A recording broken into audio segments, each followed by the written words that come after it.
Бәріне сәлем, сіздермен бірге біз қысқаша шолу арнасы. Менде 2008 жылғы менің киборг қызым атты керемет фантастикалық мелодрама бар. Арнаға жазылуды ұмытпаңыз.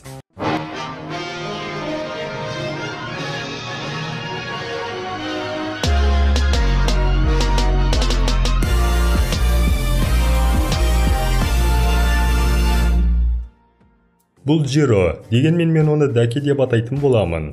Және оның бүгін туған күні.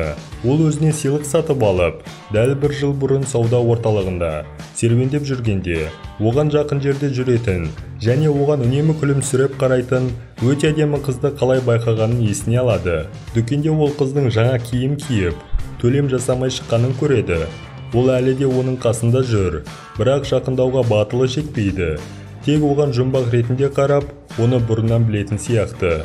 Ол сауда орталығынан кетіп бара жатқанда, оны іздеуді жалғастырады. Дегенмен біз оған қызға көп қарамауды ұсынамыз. Ол өзінің туған күнін атап өту үшін мейрамханаға барады. Өзі сатып алған сыйлықты қарастырады. Кенеттен сол қыз пайда болып, оған шақырусыз отырады. Ол оған өте қуанышты, бірақ оның тәбеті мықты екен. Жігіт кафеге ақшаны қалай төлейтін ойлап жатқан кезде, қыз бұл мәселені шешетін айтып, сыртта күтуін сұрайды. Ол бұл мәселені өте оңай шешеді. Қалай десеңіз, ақша төлемей қашып кетеді. Жігіт те онымен бірге жылдам жүгіруде. Мейрамханадан құтылғаннан кейін олар сөйлеседі, бірақ ұзаққа созылмайды. Өйткені қыз Джироға көзін жабуды сұрайды. Ал көзін ашқан кезде, оның бүкіл өміріндегі махаббаты оны тастап кеткенін түсінеді. Дәл бір жылдан кейін Терминатордың пайда болуы сияқты, қаланың жүріс бөлігінде көптеген апаттар тудыратын найзағай пайда болды. Ақыр соңында, бір жыл бұрынғы сияқты қыз пайда болады. Бірақ бұрынғы қыздан айырмашылығы, бұл қыз шынымен Терминаторға ұқсайды. Ол қараңғалы еді. Оған жабысқан жергілікті бандиттермен оңай күреседі. Дүкенде заттарды алып, ақшасын төлемей кете береді. Бұл уақытта Джиро өткен жылы мейрамханада жасаған сыйлығына қуанады. Және ол тағы да қызды кездестіреді. Оған гүл шоғын береді. Алайда ол оған қызық ән айтып жатқанын және оның қалжыңдары мен әзілдері дұрыс емес екенін байқайды. Бірақ Даки не болып жатқанын түсінгісі келеді. Кенеттен атыс басталады. Псих біреу бәрінің қатарынан ата бастады. Бірақ қыз Дакині құтқарады. Псих олардың бәрін өлтіретін айтқан кезде, қыздан өліп таяқ жеді. Осылайша жанып кетеді. Даки не болып жатқанына таң қалады. Даки қызбен бірге үйіне келеді. Даки өзінің үйі шашылып жатқанына ұялады. Балдардың басынан өткен жағдай. Бірақ қыз оған мән бермейді. Ол проектор ретінде жұмыс істей бастайды. Және Даки оның пайда болуының шынайы ақиқатын біледі. Шын мәнінде ол киборг. Және оны болашақта өзі құрды. Және оны мейрамханадағы дәл сол атудан құтқару үшін өткенге жіберді. Ескі Даки жас Дакиге жақында қорқынышты апат болатын ескертеді. Және ол робот. Болашақта оны құтқара алады деп үміттенеді. Даки таң қалып, роботтың кнопкасын ұстап көргісі келеді. Бірақ жауап ретінде тоқты сигнал алады. Келесі күні киборг Дакиге таңғы ас дайындауды шешеді. Және бәрі өте тәбетті көрінеді. Бірақ көп ұзамай Даки тамақтың сүйікті кесірткесінен жасалғанын біледі. Әрі қарай Даки дәріске кешігіп келеді. Бірақ робот қыз бұл мәселені шешеді. Даки иығынан ұстап, найзағай жылдамдығымен жүгіреді. Ал Даки соңында ешқайда кешікпейді. Ал түскі ас кезінде ол және барлық студенттер қыздың тәбетіне таң қалды. Оған әсіресе тауық ұнады.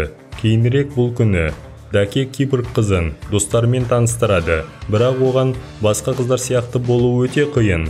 Ал алкогольді ішімдіктен кейін мүлде қуа бастайды. Даки барынша жасыруға тырысады. Бірақ қолынан келмейді. Қыз өзін қорқынышты фильмдегі сияқты ұстайды. Даки оны алып кетеді. Оның достары оның құрбысына таң қалады. Келесі күні Даки киборгті мейрамхана жұмысына апарады. Онда ол келушілердің тамағын жей бастайды. Және оны ешкім байқамайды. Жүк көлігінің жүргізушісі ұйқылы ояу кетіп бара жатыр. Ал оның алдынан кішкентай бала тап болды. Бірақ қыз оны керемет жылдамдықпен құтқарады.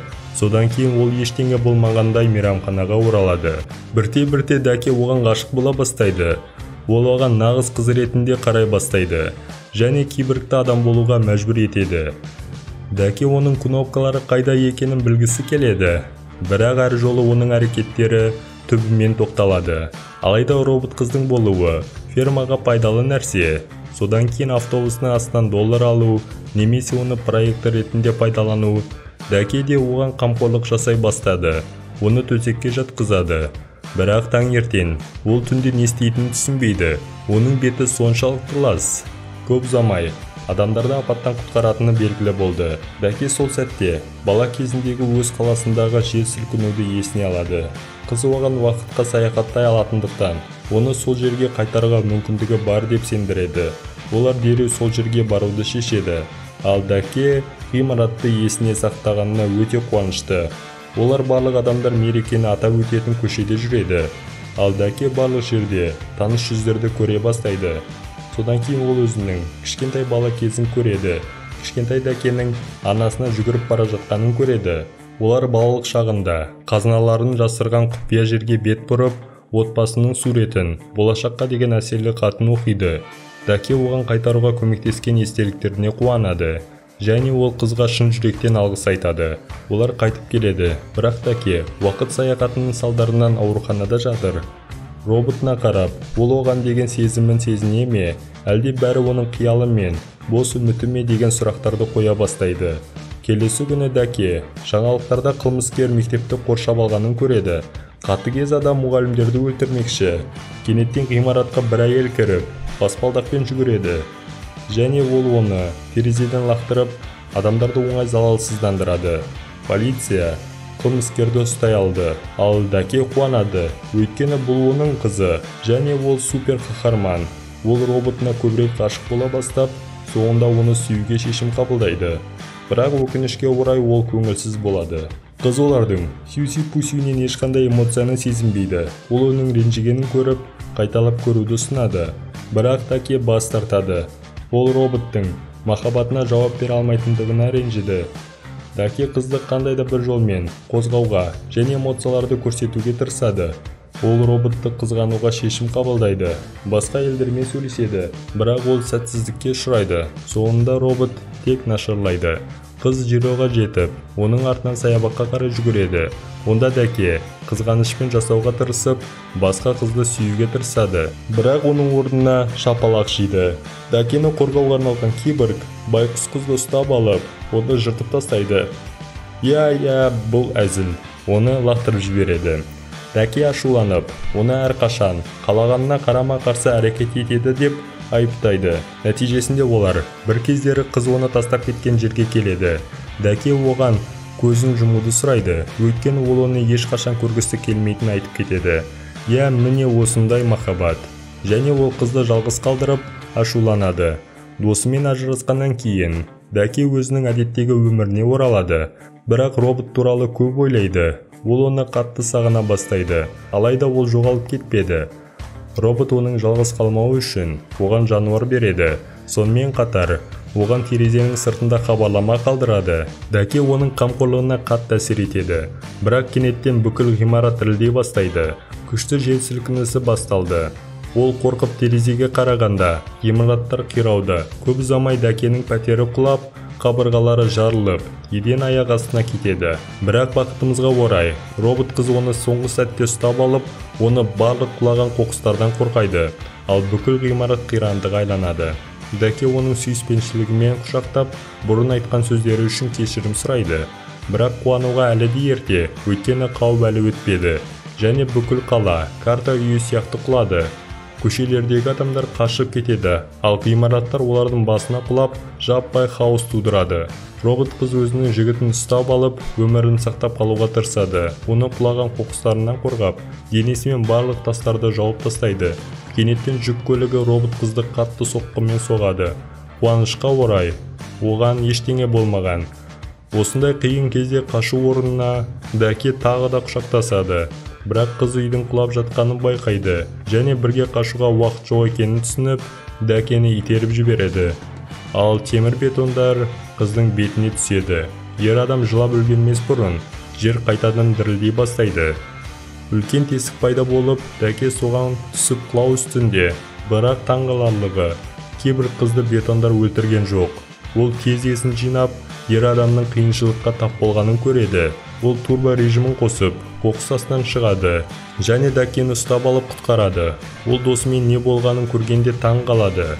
Киборг ер адамға жүгіріңіз дейді, бірақ Даке оны тастап кетуден бас тартады. Ол бақытты болып, біреуді жақсы көру не екенін түсінеді. Бірақ тағы да пам-пам фигня заттар басталады. Ал Киборг Джироны тағы да итеріп жібереді. Ол оны жоғалтқанын түсініп айқайлайды. Жер сілкініс аяқталғаннан кейін Даке барлық жерде қызды іздей бастайды және соңында оны табады. Даке оны тартып алып, оны өзіне қысады. Бірақ робот енді жұмыс істемейді. 61 жылдан кейін Даке қартаяды. Көп жылдар жұмыстарынан кейін ол Киборгты жандандырып, оның жадын қалпына келтіре алды. Ал әйел Дакені жақсы көретін айтады. Олар Дакенің кезекті туған күнін көптеген қыздармен бірге атап өтеді. Ал робот ескі күндердегідей өзінің сүйікті әзілдерін орындайды. Олар күннің батуына қарап, қолдарын ұстап тұрғанда Даке өледі. Көптеген жылдар өтті. Бір студент өзінің досына мұражайда өте ұқсас робот тапқанын айтады. Олар бөлмеге кіріп, робот қыздың қасында Дакенің ескерткішін көреді. Қыз таң қалды. Робот оған 2 тамшы сияқты ұқсайды. Бұрын жасалған киборгты сататын аукцион кезінде қыз роботты сатып алады. Ол оның жадын көре бастайды және Даке туралы роботтың естеліктеріне қатты әсер етеді. Осылайша ол уақыт кеңістігінде Дакенің алғашқы кездескен күніне аяқ басады. Қыз Дакені алғаш көргенде ол бірден ғашық болады. Бірақ ол адамның өзінің сезімдері туралы айта алмайды. Өйткені ол соңында кететінін біледі. Ол Дакенің қайғысын көрмеу үшін көзін жұмуды сұрайды. Ол жылап, өз уақытына оралады. Осылайша бізге соңғы сәттегі бейнені көрсетеді. Онда Даке киборгты іздеп, робот қызды тауып қолына алып, жылап жатқан уақыт еді. Кенеттен ол өзіне қайта оралып, онымен мәңгі бірге болуды шешкен тірі қызды көреді. Міне махаббат туралы ертегі деген осы шығар. Арнаға жазылуды және қоңыраушаны басуды ұмытпаңыз. Достар, осындай роботтарыңыз болғанын қалайсыздар ма? Өз ойыңызды пікірге жазып кетіңіздер. Ал біз болсақ, видео соңына келіп қалдық. Сіздермен бірге біз қысқаша шолу арнасы.